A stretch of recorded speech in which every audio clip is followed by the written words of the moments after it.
So, isang mapagpalang araw sa ating lahat. Ako po si Sarina Spaloma at yung ilalahad kong aking plan para sa daily devotion na pinamagatang ano ang kahalagahan ng pagbabasa ng Bible. So, ang ating concept is dictation at ang ating scripture is 2 Peter chapter 1 verse 20-21 na sinasabi, knowing this first of all, that no prophecy of scripture comes from someone's own interpretation.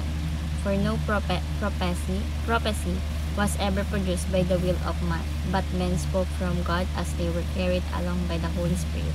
Sa Tagalog, una sa lahat, dapat ninyong malaman ito na walang propesiya ng kasulatan na nagmula sa pansariling pagkakahulugan. Sapagkat walang propesiya na dumating kailanman sa pamagitan ng kalooban ng tao, kundi ang mga taong inudyokan ng Espiritu Santo ay nagsalita mula sa Panginoon Diyos. So, ang ating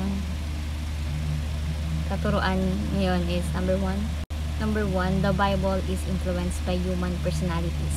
So, ginamit ng Diyos ang iba't ibang tao na may iba't ibang estilo at personalidad sa pagsulat ng Bible.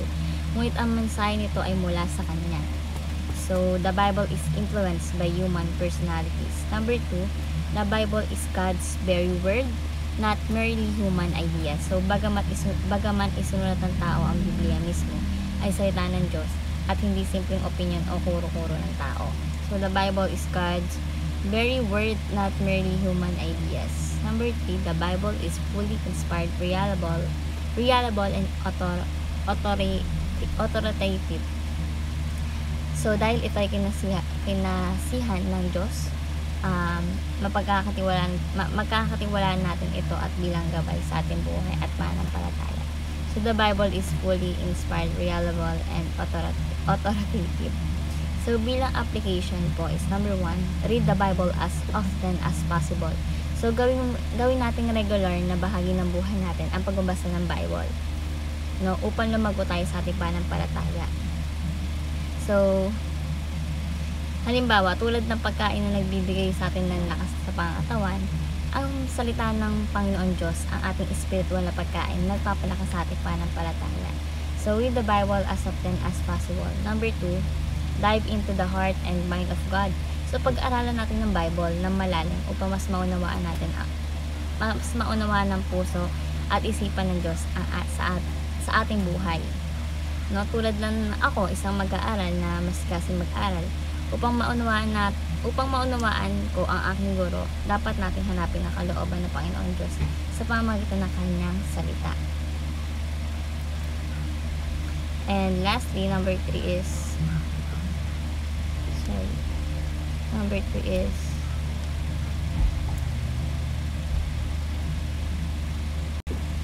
obey God's commands with joy. So, sundin natin yung mga utos ng Panginoon Diyos, no?